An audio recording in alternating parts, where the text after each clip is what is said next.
Good morning વિદ્યાર્થી મિત્રો. Vijaynagar secondary school ધોરણ 10 વિષય સામાજિક વિજ્ઞાન, જેની અંદર પ્રકરણ 1ની અંદર પ્રકરણ 8માં ભાગ 1ની અંદર કુદરતી સંસાધનમાં આપણે છેલ્લે સંસાધનોનું આયોજન અને સંરક્ષણ વિશે ભણી ગયા. હવે ભાગ 2ની અંદર પહેલો મુદ્દો આવે જમીન નિર્માણ. તો સામાન્ય રીતે આપણે જમીન કોને કહીએ?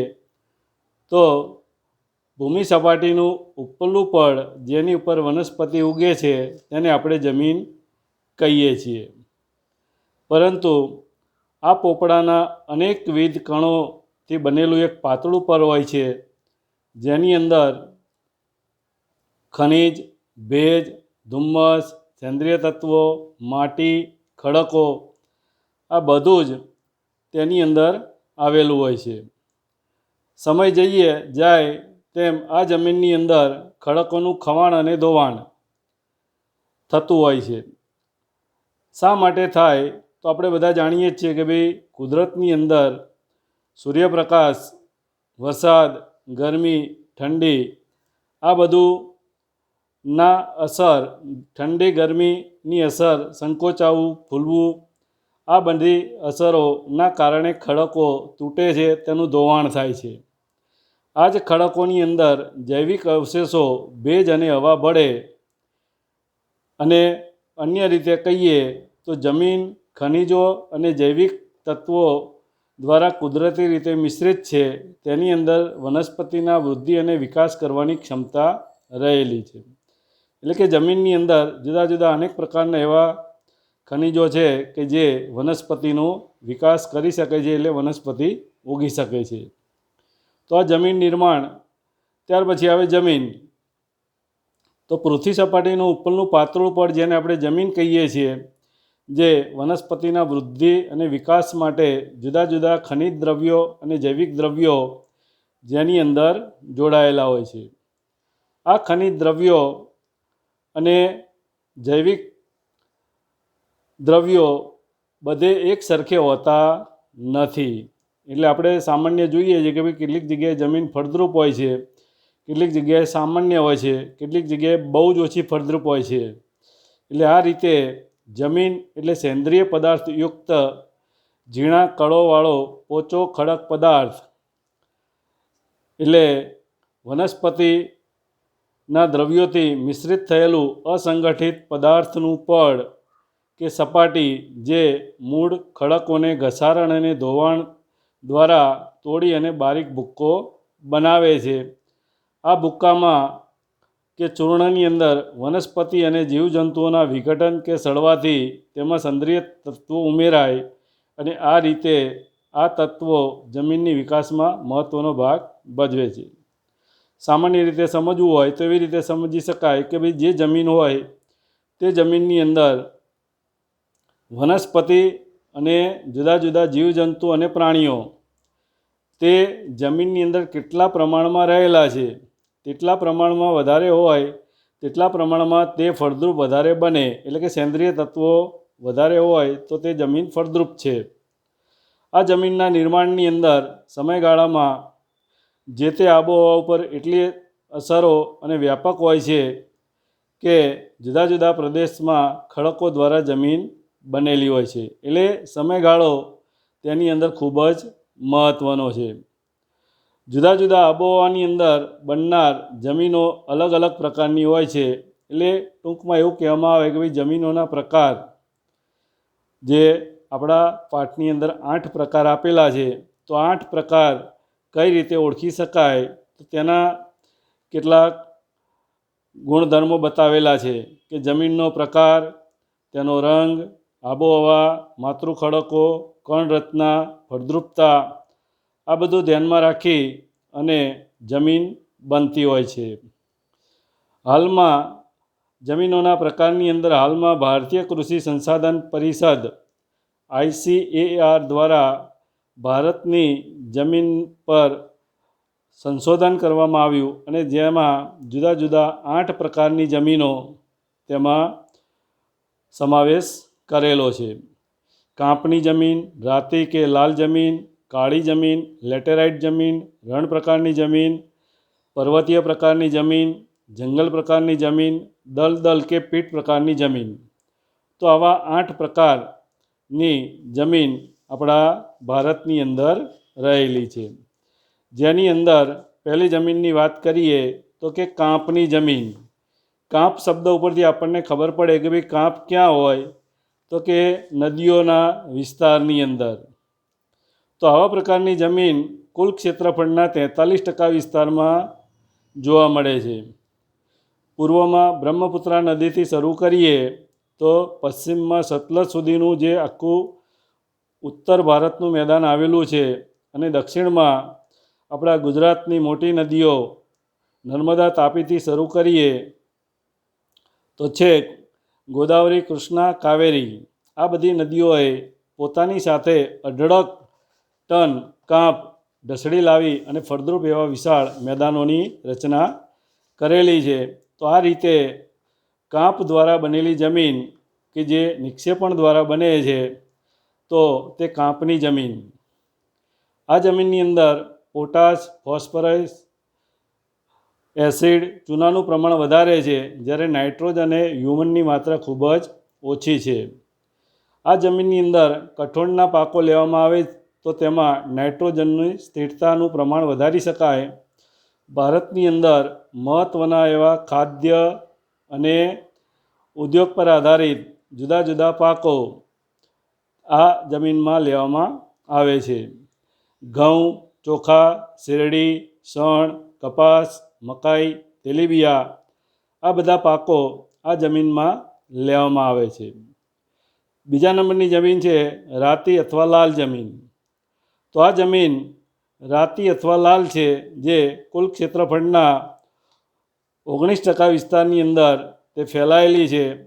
દક્ષિણના દ્વીપકલ્પમાં તામિલનાડુથી માંડી અને ઉત્તરમાં બુંદેલખંડ સુધી, પૂર્વમાં રાજમહેલની ટેકરીઓ અને પશ્ચિમમાં આપણા કચ્છ સુધી આ જમીન ફેલાયેલી છે.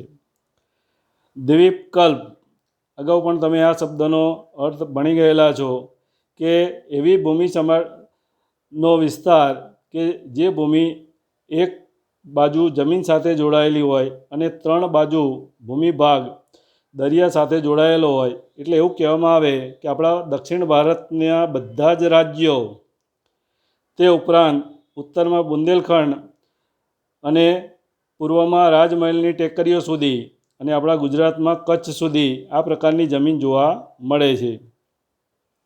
આ જમીનમાં ફેરિક ઓક્સાઇડની હાજરીના કારણે તેનો રંગ લાલ બને છે. ઓક્સાઇડ, જે બહેનો હોય છે તેમને નવરાત્રિમાં ખ્યાલ આવે કે ભાઈ જુદા જુદા જે નવરાત્રિના સમયે ગાવા માટે જે ઓક્સાઇડ કરાવતા હોય છે તેની ઉપર કાળો કે લાલ રંગ ચડાવતા હોય છે. તો આ ફેરિક ઓક્સાઇડની હાજરીના કારણે જ આ જમીનનો રંગ લાલ બને છે. આ જમીન જેમ નીચે જઈએ તેમ પીળા રંગમાં ફેરવાય છે. આ જમીનમાં ચૂનો, કાંકરા, કાર્બોનેટ મળી આવતા નથી. મોટાભાગે મેગ્નેશિયમ, ફોસ્ફેટ, નાઇટ્રોજન અને પોટાશની ઉણપ ઓછું હોય છે અથવા નથી હોતું. એટલે આ જમીન પ્રમાણમાં ફળદ્રુપતાની દ્રષ્ટિએ ઓછી છે, અને એટલા માટે જ તેમાં પાક પણ એવા જ પ્રકારના લેવામાં આવે. આ જમીનમાં બાજરી, કપાસ, ઘઉં, જુવાર, અળસી, મગફળી અને બટાટા જેવી ખેતી આ જમીનની અંદર કરવામાં આવે છે. ત્યાર પછી જોવા જઈએ તો કાળી જમીન. તો કાળી એટલે કે રેગુર જમીન, રેગુર જમીન તરીકે પણ તેને ઓળખવામાં આવે છે. કુલ ક્ષેત્રફળના 15% વિસ્તારમાં આ જમીન ફેલાયેલી છે. આ જમીનનો ઉદ્ભવ દક્ષિણમાં લાવા પથરાવાના એટલે કે જ્વાળામુખીનું વિસ્ફોટન થયું અને તેમાંથી જે મેગ્મા બહાર આવ્યા પછી તેને લાવાના નામે ઓળખાય. તો આ લાવા જમીન ઉપર પથરાયો અને સમય જતાં ઠંડો થયો અને તેના દ્વારા આવી કાળી જમીન બનેલી છે. આપણે અગાઉ પણ ભણી ગયા છીએ કે ભાઈ જ્વાળામુખી પ્રસ્ફોટન થાય ત્યારે તેમાંથી કાળા ધુમાડા, લાખ, વરાળ મેસ આ બધું તેમાંથી નીકળતું હોય છે, તો એના પર આધારિત આ કાળી જમીન છે. સમગ્ર મહારાષ્ટ્ર, પશ્ચિમનો મધ્યપ્રદેશ, આંધ્રપ્રદેશ, કર્ણાટકનો કેટલોક વિસ્તાર આ પ્રકારની જમીન જોવા મળે છે. આપણા ગુજરાતમાં પણ સુરત, ભરૂચ, નર્મદા, વડોદરા, તાપી, ડાંગ આ બધામાં આવા પ્રકારની જમીન જોવા મળે છે. આ જમીનની અંદર લાવાયિક ખડકો, હમણાં જ વાત થઈ તેમ કે ભાઈ લાવાની બનેલી છે એટલે એના ખડકો એમાં જોવાના જ, જેની અંદર લોહ, ચૂનો, કેલ્શિક, પોટાશ, એલ્યુમિનિયમ, મેગ્નેશિયમ, કાર્બોનેટ આ બધાનું પ્રમાણ વધારે છે.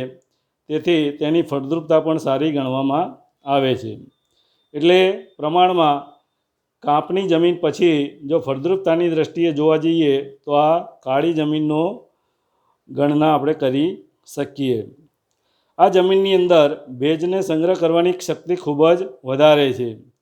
આ ભેજ સુકાય ત્યારે તેમાં ફાટા કે તિરાડ પડી જાય, જેમ આપણે શિયાળાની અંદર આપણી ચામડીમાં જે ફાટી જાય છે, તો તેવા પ્રકારની પરિસ્થિતિ અહીંયા પણ ફાટા કે તિરાડો પડી જાય. આ પ્રકારની જમીનમાં કપાસ, અળસી, સરસવ, મગફળી, તમાકુ, અડદ, કઠોળ જેવા પાક લેવામાં આવે છે. કપાસ પુષ્કળ પ્રાપ્ત થતો હોવાથી, એટલે કે કપાસના પાક માટે ખૂબ જ અનુકૂળ હોવાથી કાળી જમીનને કપાસની જમીન તરીકે પણ ઓળખવામાં આવે છે. એટલે આ જમીનને જુદા જુદા કાળી જમીન ઉપરાંત રેગુર અને કપાસ આવા બે નામે ઓળખવામાં આવે છે. ક્યારેક એક વાક્યમાં પ્રશ્ન પૂછાતો હોય તો આ બધી બાબતો ધ્યાનમાં રાખવી જોઈશે. ત્યાર પછી આવે લેટેરાઇટ જમીન કે પડખાઉ જમીન. તો આ જમીનમાં લેટિન ભાષા શબ્દ લેટર એટલે કે ઈંટ ઉપરથી પડેલું છે. આપણે બધા જાણીએ છીએ કે ભાઈ ઈંટ કાચી નહીં પણ પાકી, એને ભઠ્ઠામાં ગરમ કરી એટલે તેનો રંગ કેવો થઈ જાય છે? લાલ થઈ જાય છે. એટલે કે તેનો રંગ લો ઓક્સાઇડના કારણે લાલ બને છે. આ જમીન ભીની થાય ત્યારે માખણ જેવી મુલાયમ બને છે અને સુકાય ત્યારે સખત બની જાય છે. આ જમીનમાં પણ એક પ્રકારનો આવો ગુણ છે કે ભાઈ જ્યારે ભીની હોય, જેમાં પાણી ઉમેરવામાં આવે કે ભેજ હોય તો ત્યારે એકદમ પોચી બની જાય છે. આ જ પાણી કે ભેજ સુકાઈ જાય તો તે ખૂબ જ કઠણ બની જાય છે. સૂકી અને ભેજવાળી આબોહવાના પરિવર્તન અને સિલિકા મિશ્રિત પદાર્થના કારણે તેનું નિર્માણ થયેલું છે. ભારતીય દ્વીપકલ્પના ઉચ્ચ પ્રદેશના ઊંચાણવાળા ભાગોમાં વિકસિત થયેલી આ જમીન ઓછી ફળદ્રુપ છે, પણ જો તેની અંદર જો તેને માવજત કરવામાં આવે અને એમાં ખાતર નાખવામાં આવે તો તેની અંદર સારા પાક લઈ શકાય.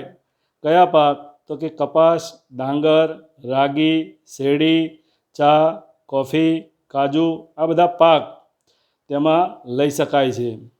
અને એટલા માટે જ આ જમીનને પડખાઉ જમીન તરીકે ઓળખવામાં આવે છે. આ જમીનનું પણ મહત્ત્વ ખૂબ જ વધારે છે, કારણ કે મોટાભાગના નિકાસ કરતા આપણા પાકો જેની અંદર ચા, કોફી, શેરડીમાંથી ખાંડ આ બધા મહત્ત્વના પાકો, સુતરાઉ કાપડ જે કપાસમાંથી બને છે, તો એટલા માટે આ જમીન પણ ખૂબ જ મહત્ત્વની આપણને જોવા મળે છે. વચ્ચે એક રાગી નામના પાકની વાત થઈ, તો આજના સમયની અંદર જ્યારે સામાન્ય લોકોને મધુપ્રમેહ એટલે કે ડાયાબિટીસનો જે રોગ વધારે હોય છે, તો તેવા વ્યક્તિઓને આ રાગી ખાવાથી, ખેતીનો પાક રાગી ખાવાથી તેનું શુગર કંટ્રોલમાં રહે છે અને તેને લાંબા ગાળે બહુ ફાયદો થાય છે. આ જમીનને પડખાઉ જમીન તરીકે ઓળખવામાં આવે છે. તો વિદ્યાર્થી મિત્રો, પાર્ટ 2ની અંદર અત્યારે આપણે આટલે સુધી ભણીશું. પાર્ટ 3ની અંદર આગળ હવે પાઠ ચલાવીશું. અસ્તુ. જય હિન્દ.